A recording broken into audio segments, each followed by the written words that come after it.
Tobacco wars. Tobacco war. Tobacco war. Brace for an escalation of violence in Melbourne's tobacco war. Until I found out there was actually a bomb implanted into the car. So as a criminal trying to make money, it makes perfect economic sense. It's just false information being fed to the public in Australia. I've never actually been to Parliament. There's arson attacks every week.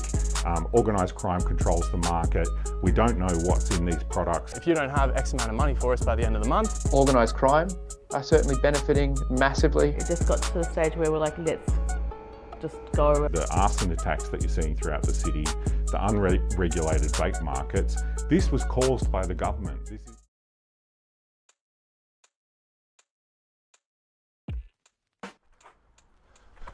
Well, welcome back.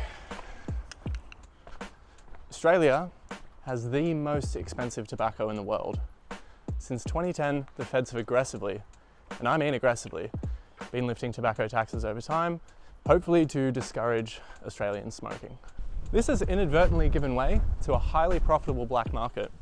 Right now in Australia, according to a report by Oxford Economics, the illicit tobacco market is more lucrative than the nose beer market. I'd never heard of Oxford Economics, but if it's good enough for the Department of Treasury, it's good enough for me. So how do we get here? Who's suffering as a consequence? And what can we do to solve this? Well, I've got no idea, but hopefully we can go speak to some people who do. Join me as I walk around Melbourne with a camera in my hand, making everybody feel uncomfortable.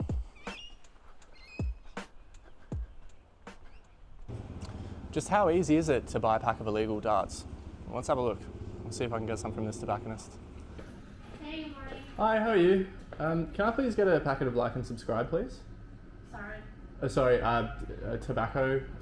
Yeah, do you have a packet for like $15? No. $20? No? It's 30 something or 40 something. 30 or 40. What's the cheapest one that you have? 60 something. 60. Yeah. Okay. 60 to 55. Okay, all good. No worries. Thanks for your help. Cheers. So frustrating. If you can believe it, I've just made such a rookie error. I filmed that whole thing, that whole second encounter in slow-mo, and that didn't record the audio. But second place I walked into, pack of smoke straight up. So it was 20 bucks paid with card. It's actually not illegal to purchase these. It's illegal to sell them, but it's not illegal to have them. And I had a bit of a chat with a guy at the counter. He was saying since these illegal ciggies have started to be sold, there's been a massive crash with the actual legal cigarettes that they're selling. He's saying, of course, they're just way too expensive for anyone to buy. And I asked him if health inspectors come by and sort of do any inspections or anything like that, because they're the ones that are in charge of enforcing all this stuff. It's not the police, it's the local government area health inspectors.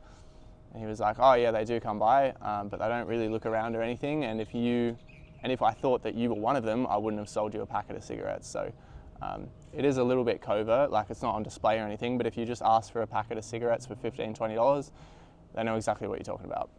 So what's going on anyway? Who's bringing this stuff in? How are these illegal cigarettes coming into Australia? Well, it looks like there's a couple of rival Middle Eastern crime gangs. And basically what they do, it's not really sophisticated or anything, it's classic mafioso, Tony Soprano sort of extortion, standover type shit. So they rock up to a tobacconist, they say, you work for us now, give them a bunch of illegal cigarettes, and they say, if you don't have X amount of money for us by the end of the month, I hope you like Molotov cocktails. Or if you don't want to sell our stuff, I hope you like. So that's what's been going on with all these arson attacks, is people aren't paying up or people aren't complying, and they'll just burn their store down. Either that, or the rival gang is torching the store or something like that of the other gang. Classic turf war. What do you think of the tobacco wars? Interesting.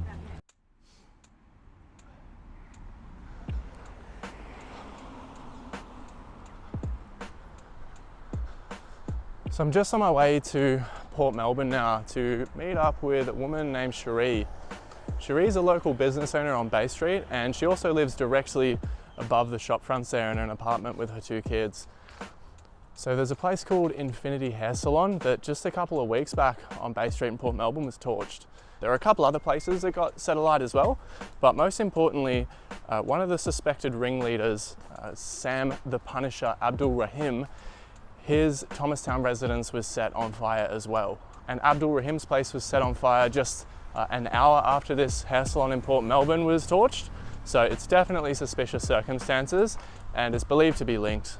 So anyway, with this Infinity hair salon in Port Melbourne, a Porsche SUV did a ram raid job on this salon. It just ran straight through, and then a couple dudes ran in and just set the place on fire with Molotov cocktails or whatever it is they use. So Sharee and her 2 children had to flee in the middle of the night or 1:30 in the morning or something like that, and just pretty much run out of their apartment. Anyway, let's get to Port Melbourne. Let's have this chat with Sharee.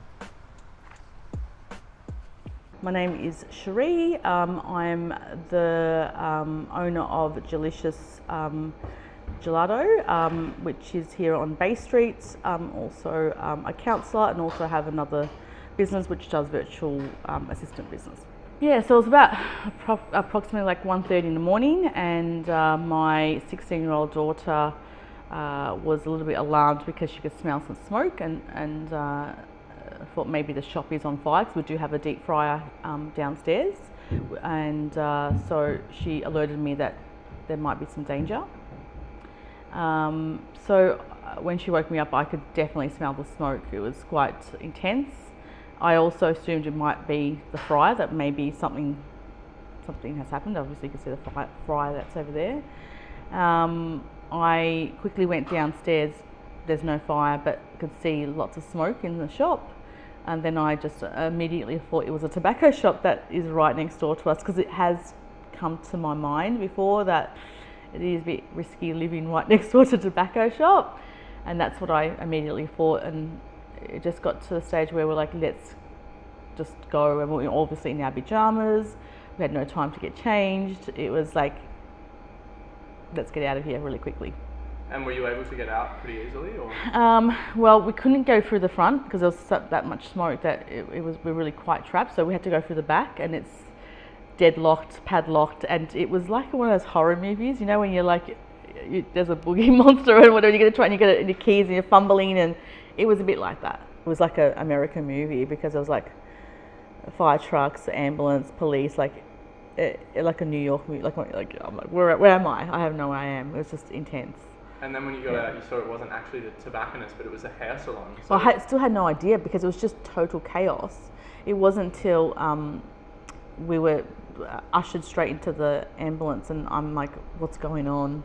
And they said, oh, there's a firebomb of this. The Porsche is being, slammed into the shop, and I'm like, well, what's going on? Like, I have no idea. Yeah. So it took you a while to sort of settle down and figure out what was going on. Because it's like, I thought it was an accident. So that's the first thing I thought. Someone just lost control of their car, until I found out there was actually a bomb implanted into the car. Oh, so it was a bomb? That's what I heard. So.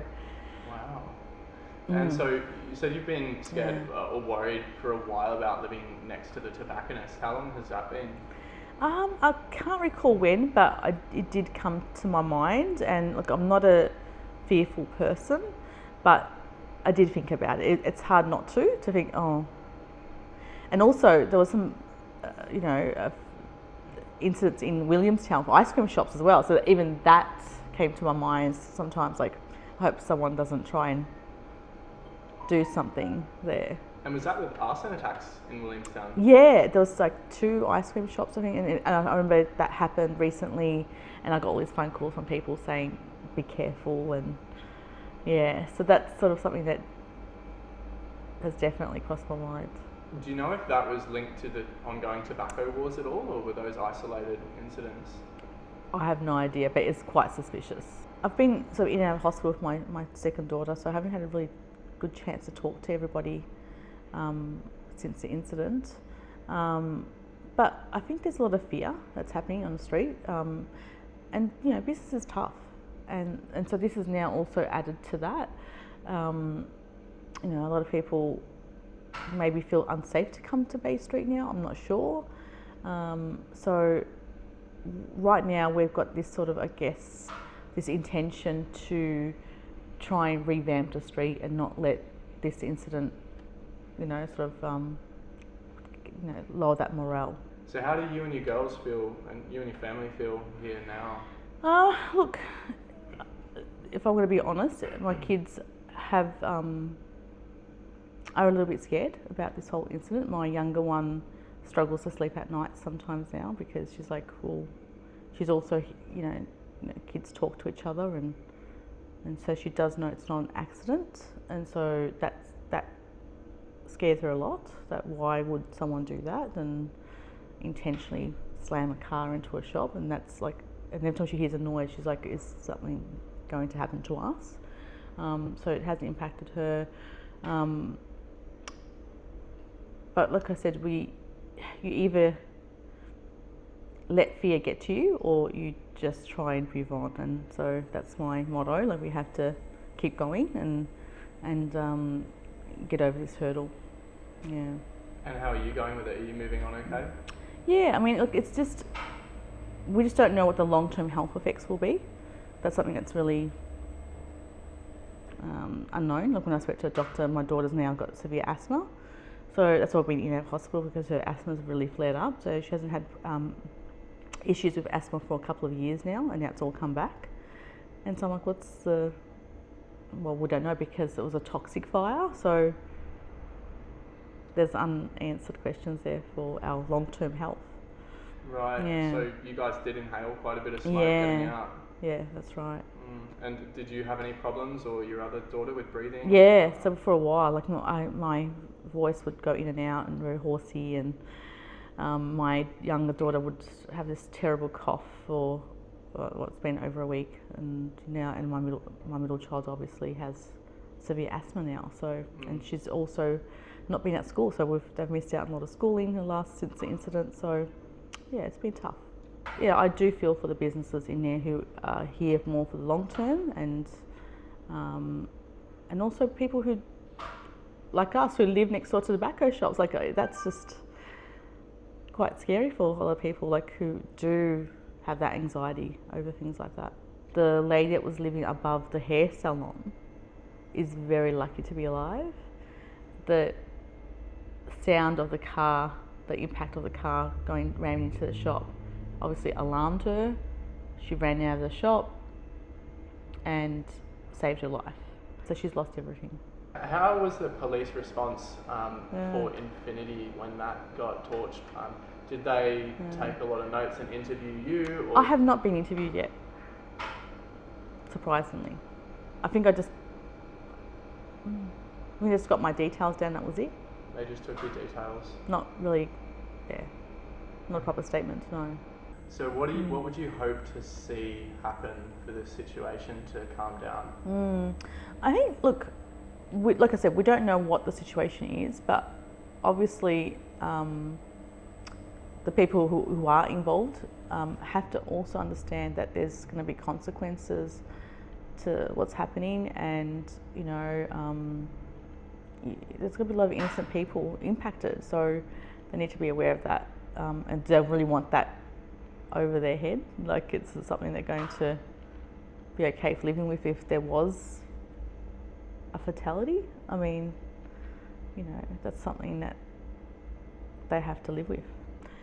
I don't know, I'm just really old-fashioned, and I think what's wrong with the old-fashioned fist fights, like, to deal with stuff, I don't know, like Gen X, There's always alternatives to solving problems, and sometimes you might make a choice that will have huge consequences for your future, and that needs to be considered. I've been carjacked, I've been bashed to death. I was actually unconscious, like lucky to be alive, and then I got hit by a table last year, so by another man. So yeah, this is my 4th incident, so this is probably the most mildest for me.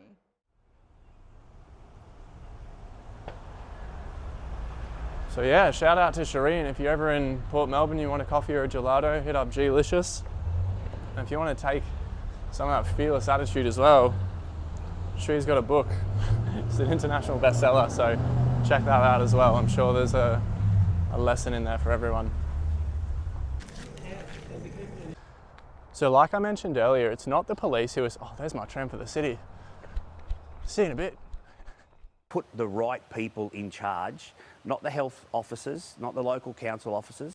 They'll put the right people in charge to be able to go out and bust open this black market. So like I was saying earlier, it's not police that go around door to door and check these tobacco stores. It's actually environmental health officers of each local government area.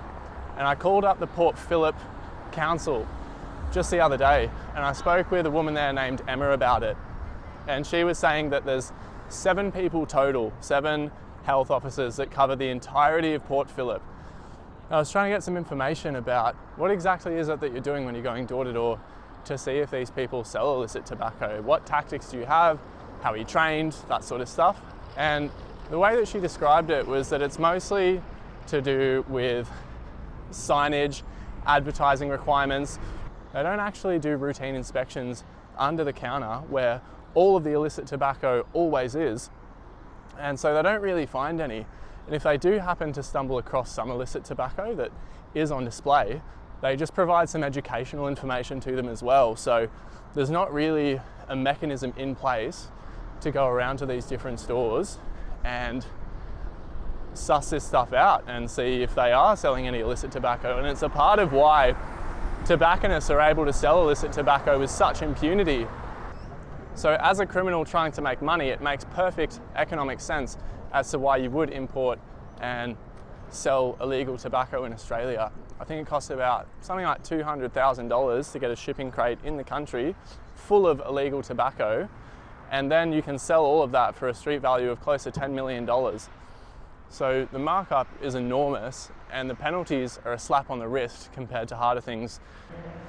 So they're clearly able to get it in quite easily, sell it for a massive markup, and then in these tobacconists that are peddling all of the cigarettes to people from shop fronts paying with cards, it's only health officers going around and doing inspections, and it's more for signage requirements. So no one's actually going around and seeing if they sell illegal tobacco under the counter. It's more, oh, do you have more than 3 hookahs on display? Well, you're going to need an educational pamphlet about that. So I asked a couple of councils about what the health officers are able to do, and someone from Yarra City Council, a dude called Alex, got back to me. And he said that under the Tobacco Act of 1987, which is, the act that gives them all their powers, they don't have the power to check behind counters. So they're not really coming across any under-the-counter tobacco because they can't look, guess where? Under the counter, which is mostly where under-the-counter tobacco is. He has said here though that there's an illicit tobacco task force that's led by the ABF. That is all at the border though, so that's not anything at the retail level. So environmental health officers are probably the main people enforcing this at the moment. It's not cops, it's environmental health officers, but they can't even look under the counter, so no one's doing that. It's just if they happen to stumble across some illegal tobacco on display, which no one's going to do that, it's always going to be under the counter, then they can report that to the police. That bike's seen better days. So how long have you been smoking for? Oh shit, mate. How long have I been smoking for? Oh, yeah, about 35 years probably. 35 years. How much you smoke a day? Probably about 20. 26 a day. What does that cost you? A lot. A lot? Do you buy the plain packets or the ones that are imported? The Chinese ones, mate. The Chinese ones. Is that because they're... Double happiness, like that, yeah. Yeah, the regular ones are too expensive, eh? They're like 200 and something, yeah. Expensive, yeah. So what would it cost you a week to smoke like regular legal ciggies? Yeah, $250 I suppose, a week. Prohibitive. So how much, like over the last 5 years, how much has your spending on tobacco increased due to the tax hikes? It's actually gone down. Right, okay. Is that because of the black market space that's opened up? Who knows? Who knows? So say hypothetically, if you were smoking black market, how much cheaper would that be than buying the ones where the tax is paid on them? Well, if you buy a packet of 20, it costs you about $38. If you buy black market cigarettes, $30 for 100 cigarettes. Wow, so less than half the price. Oh, 20% of the price. So why would someone buy the ones where the tax have been paid then? Why would anyone do that? Because some people don't like the taste. It's a bit rougher, is it? Not to my way of thinking. It's probably just an acquired taste, isn't it? Oh, I don't know. I had no problem transitioning. Yeah. No, I only smoke menthol. I'm fine. Did you hear that the government's banning menthol? No. So legally you won't be able to buy menthol cigarettes soon. Why are they banning menthol? Why do they do anything? It's absolutely ridiculous. How much more would it cost you to smoke something that you would just like buy from Coles? A lot, because I tried to quit vaping, but then like Nicorette gum and stuff is way more expensive than cigarettes, so I just started buying cigarettes instead, and now I can't stop smoking cigarettes. So how much does a pack of gum cost you? For just one pack, it's like 30 to 40 bucks when I can buy a pack of darts for like 20. So a pack of darts is half the price of gum. I also tried interviewing a number of cats, but they didn't want to speak to me. It's actually not just tobacco that's being affected by all this sort of stuff, it's vapes as well. As of right now, only pharmacies can stock and sell vapes, and it should be via prescription only, so that means every single person around you should have a prescription vape. And as of October, you're no longer going to need a prescription for it, but you can still only get it from a pharmacy. So that should mean that you shouldn't be able to get vapes anywhere apart from a pharmacy, right? I know. I'm just as shocked as you are. You'd think with those environmental health officers' educational pamphlets, that would have really cracked down on the whole situation. I went home to think more a little bit about vaping. I wanted to understand a little bit more about the regulations that were coming in and how it was going to affect people. And I was wondering, who can I speak with? And then it became clear to me there's only one man for the job, and that is the Vaping Bogan. I'm Sam. I have a YouTube channel called Vaping Bogan, and my main thing is reviewing hardware, vaping products for people to learn about and become more informed on their choices, I guess. And then I also design products and some liquids, and generally advocate for harm reduction via e-cigarettes. Well, you've definitely got your work cut out for you in Australia, if that's what you're trying to do. So this year, the government introduced a series of policies to kind of make the life of an Aussie vapor a little bit uncomfortable. Can you give us a bit of a rundown on what those policies are? Uncomfortable would certainly be an understatement. Basically, I guess in a nutshell, they shut down the entire legitimate industry through the vaping stores and online stores. They shut all that down and said no more sales at all via retail, whether it be online or in a store. And they said that the only way that people will be able to access vape products will be, and this is with or without nicotine, it's just all vapor products will be through a pharmacy. And until October, you'll still need to have a prescription from your doctor to access those products. No more importing products from overseas, so all imports are banned. They also, before that, banned disposable vaporizers completely, so they won't be sold at all in pharmacies, which is fine. I've got no issue with that. But yeah, they basically they shut down a multi-million-dollar industry with thousands of people employed in legitimate vape stores, and made it all pharmacies. Yeah, and as I understand, the pharmacies aren't too happy about it. Obviously, vaping stores aren't too happy about it. Vapers aren't happy about it. It doesn't sound like there was a lot of consultation really with anyone. Do you know if they consulted pharmacies or the vaping industry at all with this?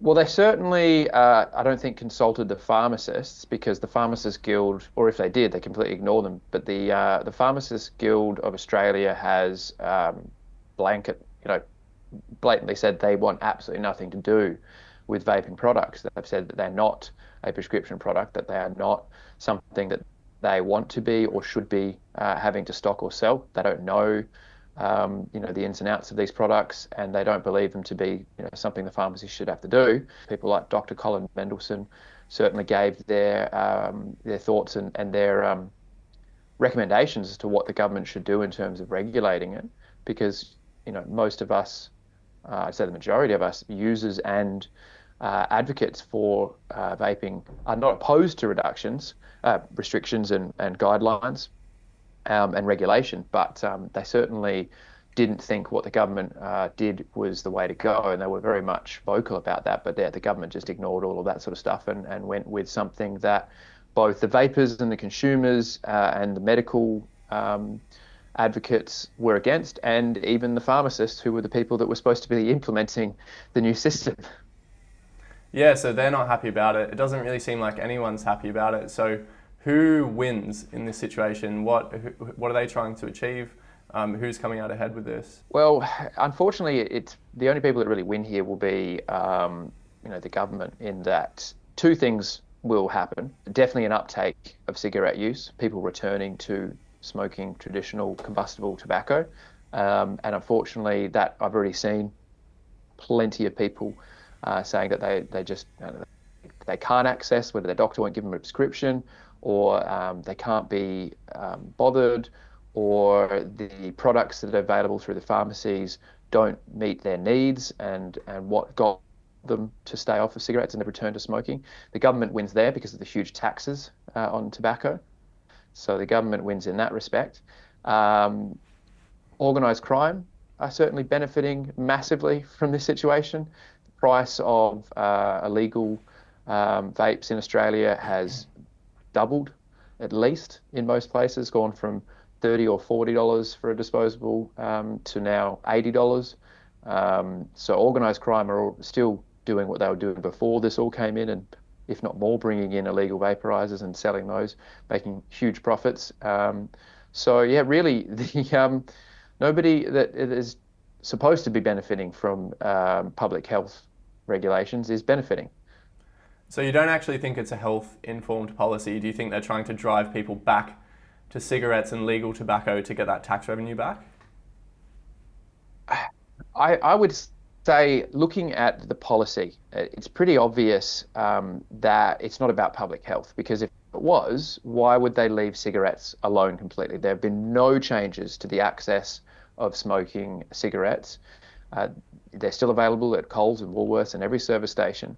There is no extra restrictions on who can buy them. There's no prescription required for cigarettes. And there's no change in who sells them. Yet we're seeing something that has been so clearly proven to be at least, I think Royal College of Physicians now saying at least 97% less harmful than combustible tobacco. We're seeing that become less accessible and less options for people to access. So the logic shows you that can't be about public health, because if it was, why would we leave cigarettes alone? Yeah, I'd say it's a huge policy failure that now the cheapest way to consume nicotine in Australia is going to be illicit tobacco, right? Yeah, I've heard figures, 42% of tobacco sales are now illegal cigarettes, whether that be imported illegally or tax-free or whatever. So yeah, it's certainly becoming a huge problem, even outside of the whole vaping issue. It's just so expensive. Yeah, I can believe that. So they're just introducing control after control and seeing failure after failure. And it just seems like they're trying to bring in these restrictions as sort of like a wish list more than anything, Why do you reckon there's no discussion around the black market supply and the obvious consequences that that's going to have? Why isn't that a part of the discussion, saying let's do this and this is how we're going to control that? It's a really good question that I would love, Mr. Mark Butler to answer. Why is it being left completely alone? I think that it's the usual story that government is, so focused on its own interests and, what it will make from cigarettes, that it really just ignores the reality and the huge consequences that their policies create. And they try to push this, it's about the children, we're trying to stop youth access to vapor products, which all of us could agree is obviously something we don't want kids using. But when you create this, charade of children's health and protecting the kids, and in reality, it's not about that. It's quite clearly about sending people back to the more profitable option for the government, and that is for them to get cigarettes and smoke.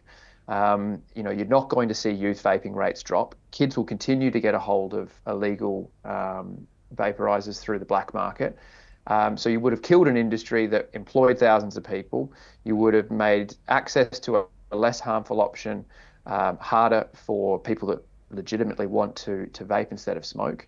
And you're not going to solve the problem that you tried to parade that this would be a solution for. So what would be the better way to go about doing this if their agenda really was about harm reduction and getting kids off vapes and regulating it so that we knew exactly what was in all the oils and making it a more regulated industry? What would be the sensible way to do that? There are so many good examples of that, both right next door in New Zealand and in very copy-paste situation. Universal healthcare over in the UK, you've got a very much similar Westminster-style government system, so that there's no, oh, but that works over there, but it won't work here. Well, that's bullshit. We can see that both of those countries are very much, same sort of setup as Australia has, and they've got sensible regulations. In the UK and Europe, you've got the TPD, you've got the New Zealand regulations, and all of these are put in place to regulate the ingredients on liquids, regulate the size of bottles, the amount of nicotine in those bottles, obviously warnings and those sorts of things. So all of these, safe, functional, they still allow adults to access these products freely. They still protect consumers through the, certain banned ingredients not being allowed. And, all of these products have to pass stringent TPD regulations to be able to be sold.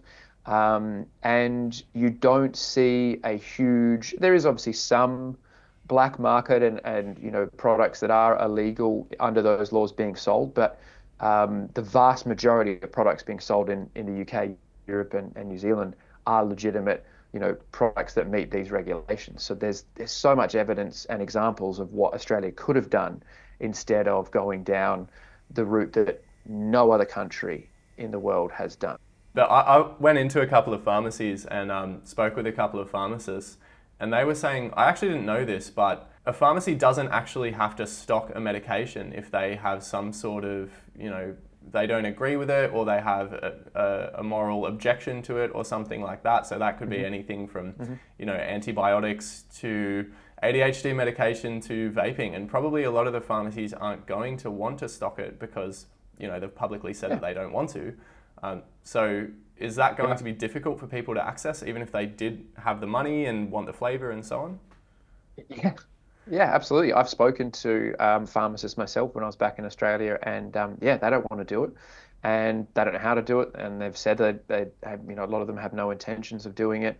So again, it's the access to these products that the government has severely hindered for people, and that is going to cause people to not access those products.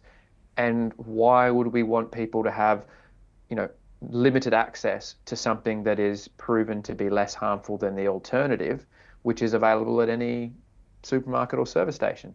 It just doesn't compute.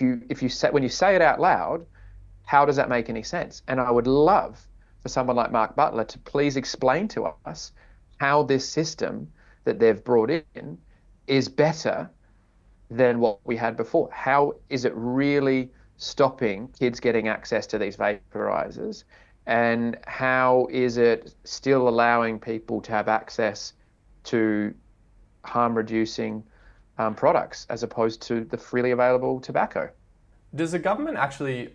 I've watched quite a few videos on YouTube and read through quite a bit of different reports and stuff like that. And I haven't actually seen the government acknowledge anywhere that vaping is a safer alternative. Is that something that they've come out and said, or do they just ignore that? No, they seem to just flat out ignore it.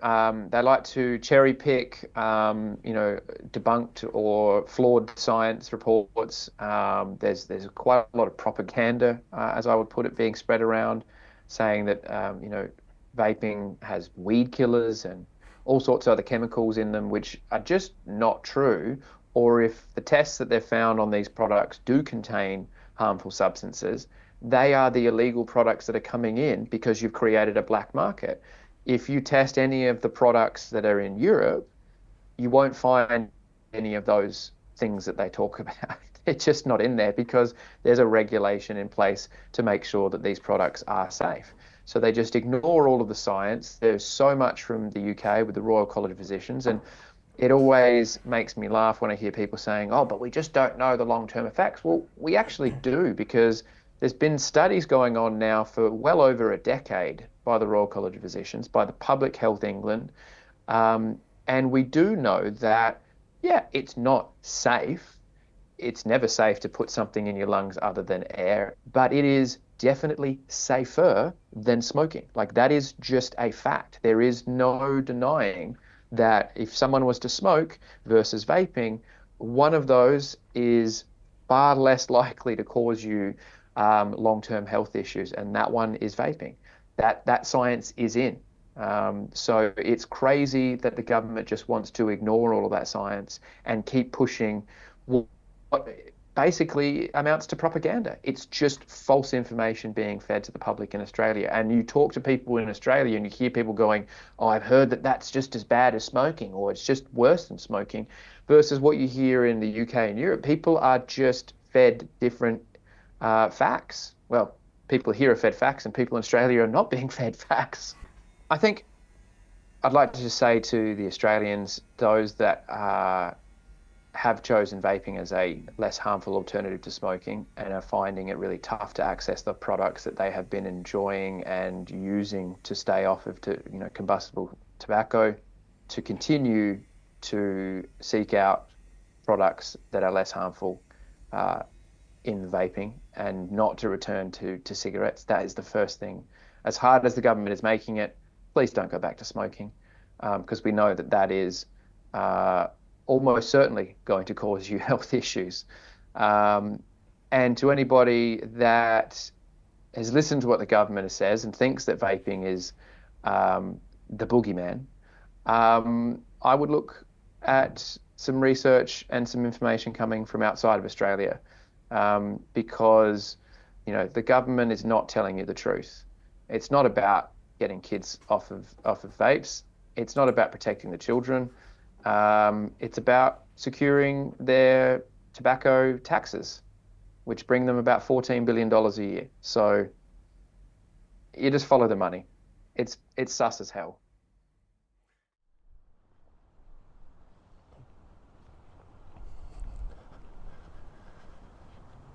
Good morning. Today is a new day. You might be thinking to yourself, hold on a second, Ms. Anonymous. Isn't that the same outfit as the other day? And yes, it is, but that's for purposes of continuity for the video, or something like that. Anyway, I hope you are paying as close attention to the share button as you are my outfit. So we're just gonna head back into the city now. I'm gonna go to Parliament. We've got a conversation lined up with a Mr. David Limbrick, and he is a member of the Libertarian Party. He recently brought attention to the unfortunate milestone of 100 shops being burnt down in the tobacco wars. He lit a cake outside the front of Parliament House. It was pretty funny. Happy arson, Victoria. Happy arson to you. Hip hip, kaboom. Hip hip. Parliament.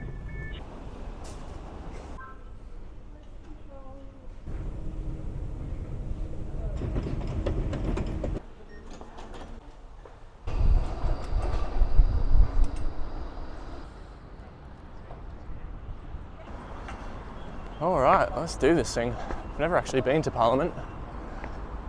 So I'm David Limbrick, member for Libertarian Party for South East Metro Victoria in the Upper House in State Parliament. And you recently brought attention to the unfortunate milestone of 100 stores being burnt down, caught up in the tobacco wars. Why is it an important issue to you? I got fact-checked by the police. They said it's only 97. But actually we said it was over 100 Australia-wide, and most of that's Victoria.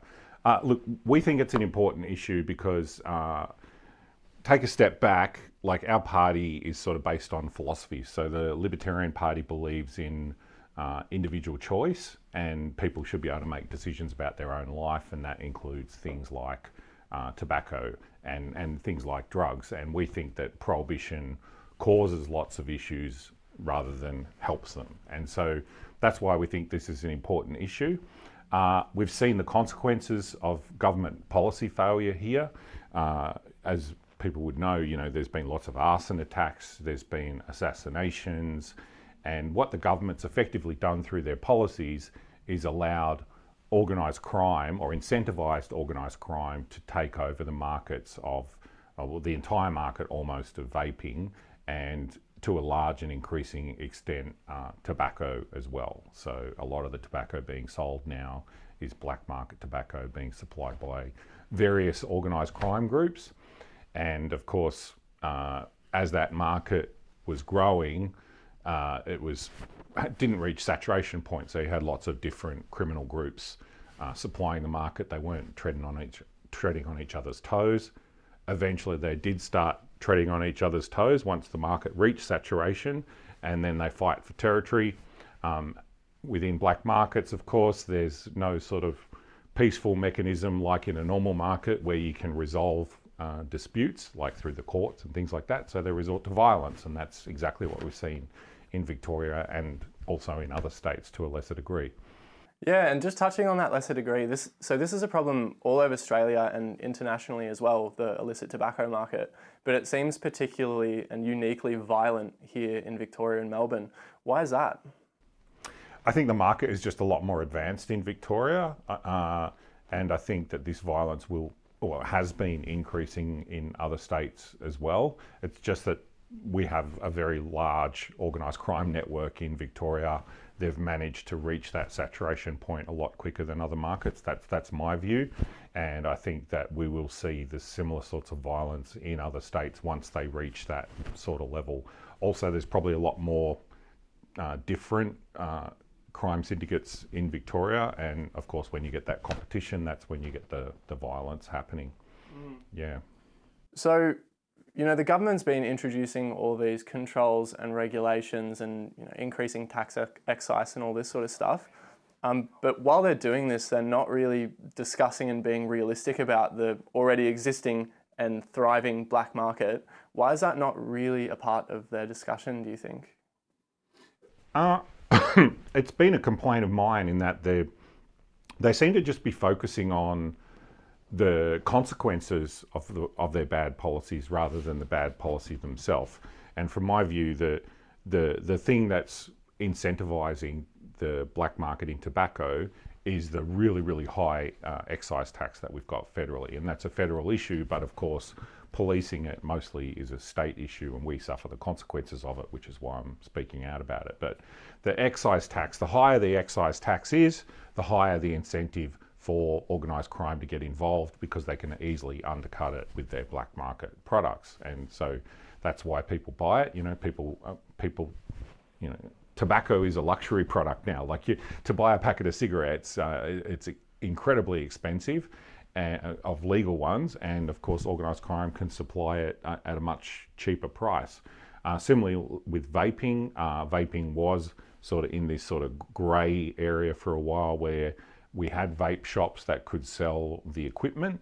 They couldn't sell the juice that contained the nicotine, and people were importing it from New Zealand mostly, or sometimes from other countries, but mostly it was being imported from New Zealand, who has a legal vape market. In fact, their health authorities take a totally different approach and actually promote it as a means of getting off cigarettes, which are really harmful product, as everyone knows.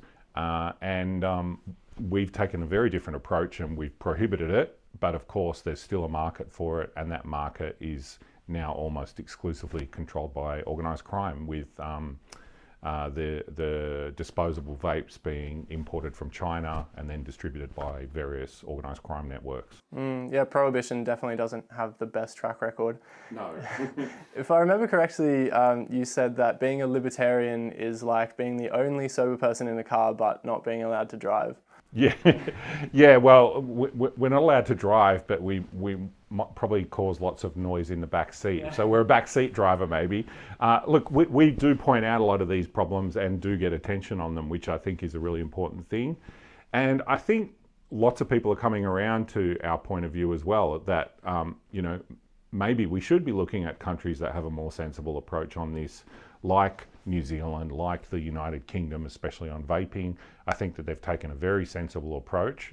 And on tobacco, our eye-watering tobacco excise taxes obviously have severe consequences. And the idea that they're going to enforce their way out of that, they keep talking about, Border Force is going to crack down on it, and we're going to shut all these shops down, and we're going to have tobacco. Victorian government said they're going to have a tobacconist licensing scheme, so that you need to be a fit and proper person before you can open a tobacco shop, which I think is sort of ridiculous, because a lot of the illegal tobacco is not being sold at tobacconists. I heard of one story the other day, they were buying it from a carpet dealer. So, you know, the idea that, you know, organised crime, they're not stupid, they'll just sell it a different way, they'll market it and distribute it a different way. So I don't think that's going to have a lot of effect. I think the way to deal with these things is to deal with them at an economic level, and the way to do that, to undermine organised crime, is to have legal regulated markets rather than black markets controlled by criminals. Another big problem, which I actually agree with the government on, is like children taking up vaping. I don't want children vaping. You know, vaping might be a good alternative for someone who's a smoker and wants to give up cigarettes. But the problem is that because it's totally controlled by organised crime, they don't care who they sell to, right? And if it was a regulated market and you found that there were retailers selling to children, then you can come down on them hard and say, you know, can you take away their license or whatever and say, you know, you're not going to be part of the market anymore because you're doing the wrong thing. At the moment, it's all just organised crime, and they don't care. They sell to people who give them money, basically. Yeah, I think VicPol even said on 3AW that coming in with this licensing system, it might help a little bit, but it's not going to solve the situation. So if you could drive, do you think that the root cause and what we need to do is just lower tobacco excise? I think there's two things that we need to do that would fix this. One is to, at the very least, freeze tobacco excise, but I think we need to lower tobacco excise. But a more important thing is to legalise vaping for adults. I don't want people smoking tobacco. It's a very harmful product. What I would much prefer is if people can get off tobacco and move on to vaping, and then hopefully, you know, give up vaping eventually. But if they've got other options that are less harmful than tobacco, that are regulated products, just for adults, then I think that is a good solution. And we've totally, you know, dropped the ball on that. The model that they've come up with is, you know, this prescription model. But the idea that someone's going to go to the doctor and get a prescription and do all that, like, it's a very, very tiny part of the market. People don't like the products apparently, and pharmacists don't want to distribute these things. They're not interested in it. It's just not something that they want to do. So it seems pretty unworkable, the current situation. Yeah, and more importantly, pharmacies, they don't actually have to stock the vapes. It's not mandated, so probably a lot of them won't. And it's effectively a prohibition. Some people say that they're trying to effectively prohibit vapes so that they can claw back some of that lost revenue from tobacco tax. Do you think that might be what's going on here a little bit? Look, I don't know. It's like they didn't consult with pharmacies before coming out with this policy, and then the Pharmacy Guild were actually wild about it. They're saying, well, we don't want to distribute these products. One of the reasons that they're projecting lower tobacco excise revenue, even though the rate is going up, is because the black market is taking over a lot of the tobacco sales, and people are moving on to vaping as well, which is lowering their tobacco excise revenue, even though the rate is going up, just because people aren't using a legal market. It's one of those weird situations. You know, libertarians know about the thing called the Laffer curve, where if you raise taxes, it doesn't necessarily raise revenue, because you reach a certain level at which people will get around the tax. And I think we're well past that point with tobacco excise revenue. Raising the rate clearly isn't raising more revenue. Actually, if they lowered the rate, they might even raise more revenue, because more of it would come into the legal market rather than organised crime. Yeah, that's right. So most people would agree that we have to have some sort of regulation and balance and controls in place for tobacco. But how do you think that we can balance necessary public health measures with individual freedom? Where's that sweet spot? Look, I think with vaping, the clear thing is it should be adults making these decisions. So shouldn't be allowed to sell to children. I think the other thing is to make sure that what's on the box is what's in the product. So, you know, clear quality controls. That's a problem with the products being sold by organised crime. Like, there's all sorts of reports around, you know, well, how much nicotine does this product actually have in it? When people were importing the products from New Zealand, it was quite clear, you know, they knew exactly how much nicotine was in it, and people could, manage it themselves. With a lot of these disposable vapes, people just don't know, and that's dangerous. And I think that's a big problem. So yeah, knowing what's in it. There's a lot. I think one of the big problems here is, right, there's basically an entire industry of public health people who've built their entire careers on controlling these things. And what's happened is they've gotten to the point now where reality is proving them wrong, but they don't want to let go of what they've been saying for years.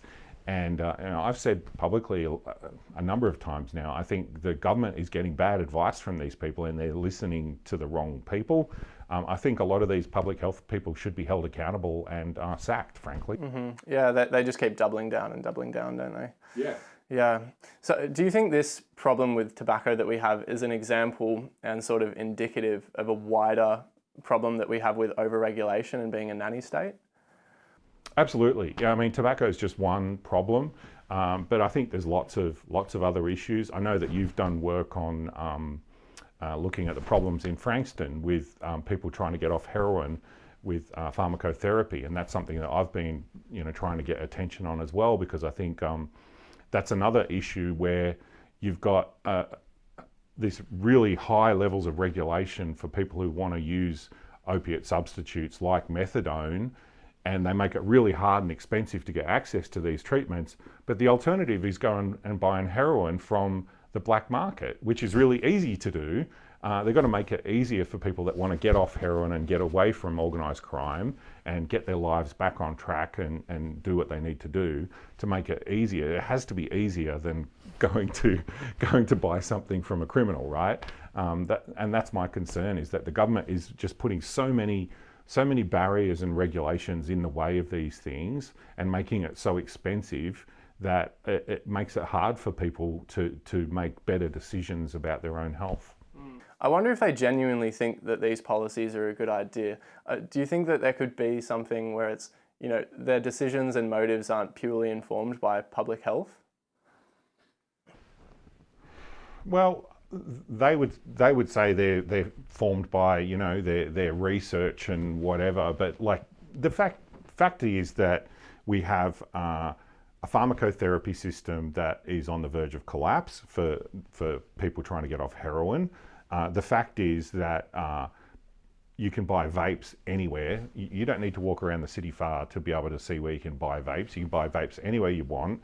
You can buy black market tobacco anywhere you want. You won't have to walk far from Parliament to see that.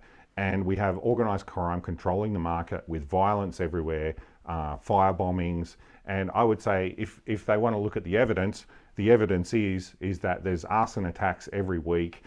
Organised crime controls the market. We don't know what's in these products, exactly what's being sold, what's being imported from China and other places. And I think that evidence is clear evidence of a policy failure. I think one of the problems that we have with public health in this country, which you mentioned before, is this idea of the nanny state, the idea that the government has the solutions for everything rather than letting people make decisions for themselves.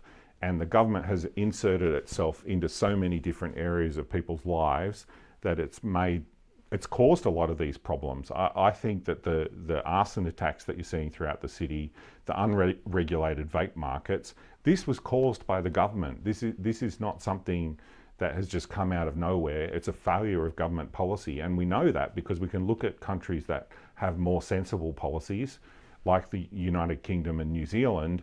They don't have these problems that we've got. And, I think government needs to take responsibility, and the people advising the government, like a lot of these public health officials, they need to be held to account on this, that they've failed.